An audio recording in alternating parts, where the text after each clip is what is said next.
Buenos días. Esta es la clase 11 del módulo 3 del curso Química Biológica Avanzada para investigadores del área biomédica.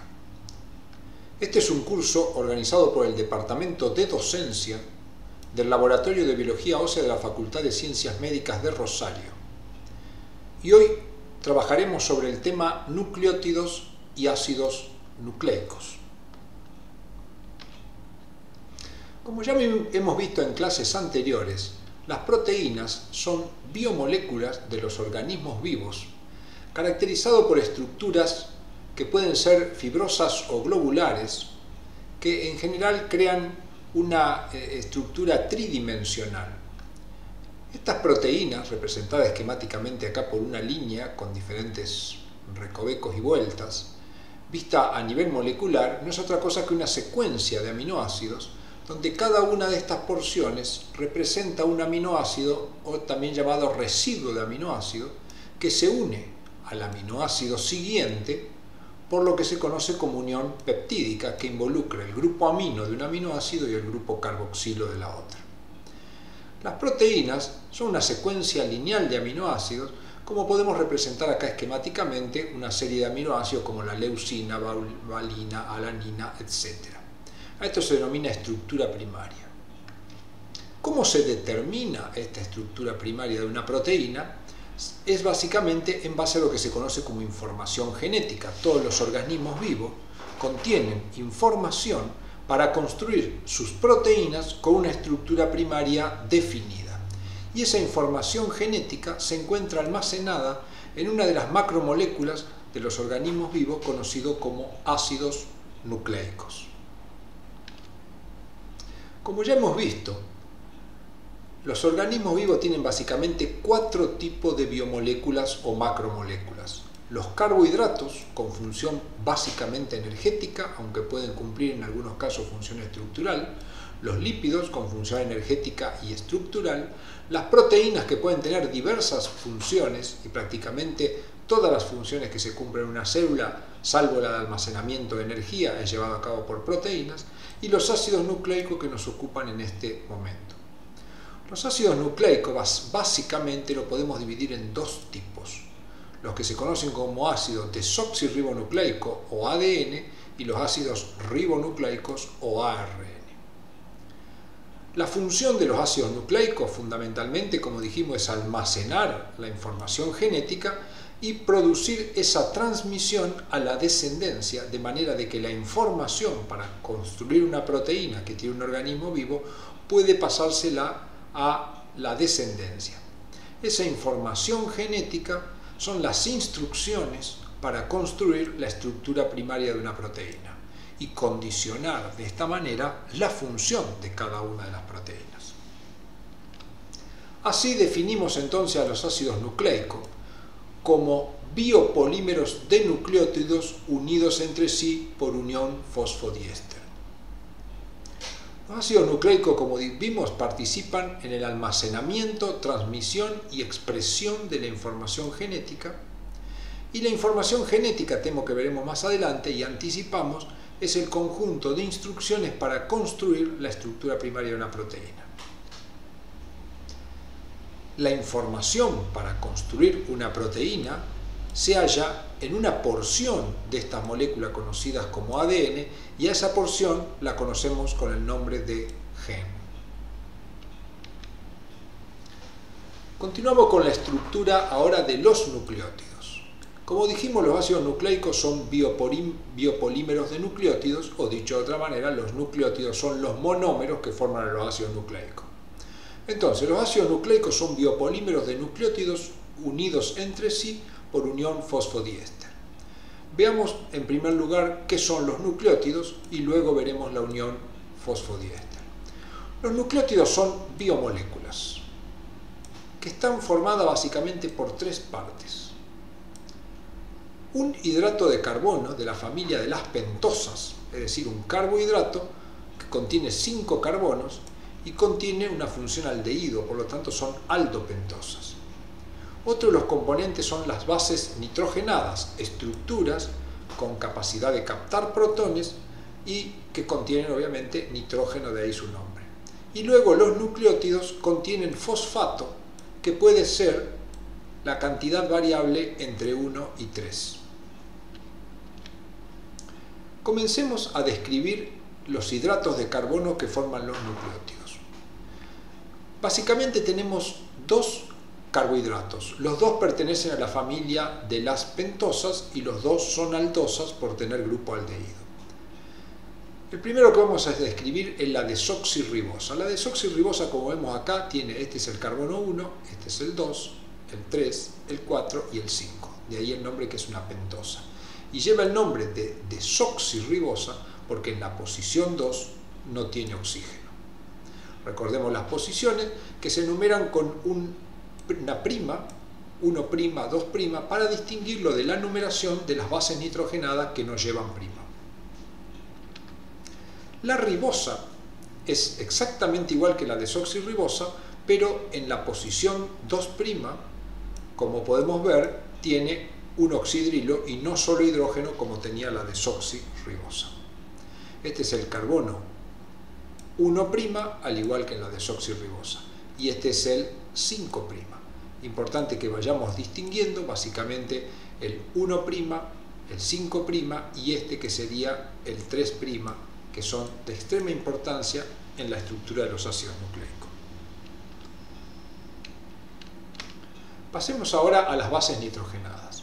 Las bases nitrogenadas son estructuras heterocíclicas, es decir, ciclos formados por carbonos y otros átomos que en general, en este caso, son nitrógenos los que forman parte del ciclo. Esta es la adenina, pertenece al grupo de las bases púricas. Las bases púricas tienen dos anillos, uno de 5 miembros y otro de 6 miembros fusionados entre sí. A la adenina la representaremos en color rojo y con esta estructura ya veremos por qué. Como podemos ver, contiene acá un grupo amino. La guanina es otra base púrica formada por dos ciclos, igual que la adenina, donde cambian sus sustituyentes, y la representaremos en color celeste con esta estructura. La citosina pertenece ya a las bases pirimídicas. Como podemos ver, es un solo heterociclo de 6 átomos que tiene habitualmente sustituyente grupo cetonas y grupo amino, que representaremos esquemáticamente de esta manera. El uracilo, representado esquemáticamente en amarillo, también es una base pirimídica constituida por un solo anillo heterocíclico que contiene 2 átomos de nitrógeno y 4 de carbono, además de algunos grupos cetona. Y la timina también es una base pirimídica que es muy parecida al uracilo y que representaremos de esta manera. ¿Cómo se unen los componentes de un nucleótido? Bueno, acá tenemos la pentosa, en este caso ribosa. Acá tenemos una base nitrogenada, en este caso adenina, y acá tenemos un ácido fosfórico que se van a unir. El ácido fosfórico se une siempre en el carbono 5' de la pentosa, y la base nitrogenada se une en el carbono 1'. Por lo tanto, cuando la base nitrogenada se une en este carbono, nos quedará esta estructura, una pentosa unido a la base nitrogenada. Esta estructura lleva el nombre de nucleósido. Luego el fosfato lo podemos unir en la posición 5 por un enlace éster con el oxidrilo que se encuentra en ese carbono. Cuando se une, esta estructura era un nucleósido, ahora al tener fósforo se denomina nucleótido, y como tiene un solo fósforo, este es el nucleótido monofosfato. Como la base nitrogenada es adenina, lo podemos nombrar así, la A de adenina, la M de mono y la P de fosfato. Por lo tanto, esta molécula es la adenosina monofosfato, más fácil como AMP. Si agregamos un nuevo fósforo al fósforo que ya estaba unido, acá se produce un enlace anhídrido y esta molécula que sigue teniendo adenina será el ADP. Si acá hubiera una guanina sería GDP, si hubiera citosina CDP y si hubiera timina TDP. Si agregamos un nuevo fósforo, y seguimos teniendo la base, acá tenemos un compuesto que es el adenosin trifosfato, o más conocido como ATP. Si en este lugar, en lugar de tener oxígeno, solo tuviéramos hidrógeno, la diferencia seguiría siendo adenosin trifosfato, pero como la pentosa ahora ya no sería ribosa, sino sería desoxirribosa, esto lleva el nombre de desoxiadenosin trifosfato o DATP. Veamos ahora cómo se une un nucleótido con otro nucleótido. Acá tenemos un nucleótido trifosfato que tiene 3 fósforos y acá tenemos otro nucleótido trifosfato. Lo que ocurre es que entre el oxidrilo del grupo fosfato unido al carbono 5' de un nucleótido se produce una unión con el carbono 3' del otro nucleótido. Se une este carbono con este carbono a través de un fósforo que va a formar una unión éster por acá y una unión éster por acá. Cuando esto se produce, se da una pérdida de agua y como podemos ver, el carbono 5' que tenemos acá ha quedado ligado a través de un fósforo y 2 enlaces éster, uno acá y otro acá, con el carbono 3'. Por eso decimos que estos dos nucleótidos se unieron entre sí por un enlace 3', 5' fosfodiéster. Y este es el enlace característico que liga los nucleótidos en los ácidos nucleicos. Acá podemos ver la unión de 4 nucleótidos. Acá tenemos, este sería el enlace 3', 5', acá tenemos otro 3', 5', otro 3', 5', y en cada uno de ellos hemos ubicado una base nitrogenada distinta. Acá tenemos la adenina, la guanina, la timina y la citosina. En esta estructura, como podemos ver, siempre un nucleótido, el 5' le queda comprometido unido al 3 y el 3 por supuesto con el 5, pero siempre vamos a tener un extremo donde tenemos libre el 3' y del otro lado nos queda libre el fósforo con la posición 5'. Entonces, como podemos ver, tenemos 4 bases nitrogenadas, que en este caso pusimos distintas, pero podrían ser iguales. Y acá tenemos el extremo 3', como dijimos, porque ha quedado libre, es el único que tiene libre el oxidrilo de la posición 3. Y acá tenemos el extremo 5', donde ha quedado libre el oxidrilo o bien unido al grupo fosfato.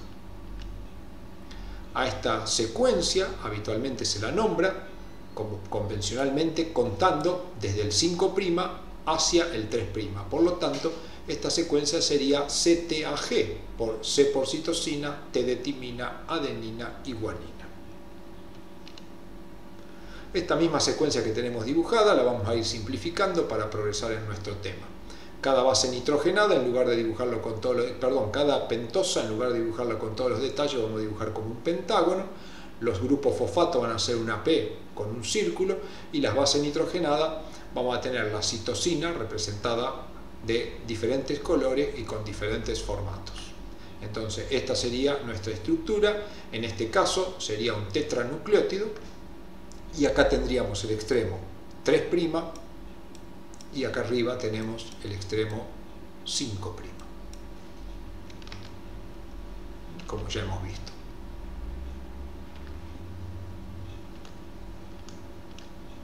Muy bien, entonces, acá tenemos nuestra estructura simplificada.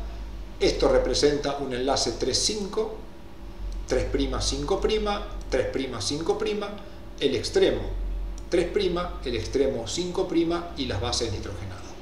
Vamos a utilizar de ahora en adelante el color verde para hacer mención a la citosina, el amarillo para timina y también para uracilo, celeste para guanina y rojo para adenina, con algunos formatos que ya entenderemos por qué. El ADN es una molécula formada por nucleótidos. ¿Qué característica tiene? Que, volvamos para atrás, acá tenemos una cadena de nucleótidos. El ADN son dos cadenas de nucleótidos que se dice que son antiparalelas. Es difícil entender y difícil hacer este dibujo, pero lo que tenemos acá es lo siguiente. Acá tenemos una cadena donde los enlaces 3', 5', están orientados de esta manera. Es decir, este es el 3' y este es el 5', 3', 5', 3', 5', nos quedó libre acá arriba el 5' y acá arriba libre el 3'.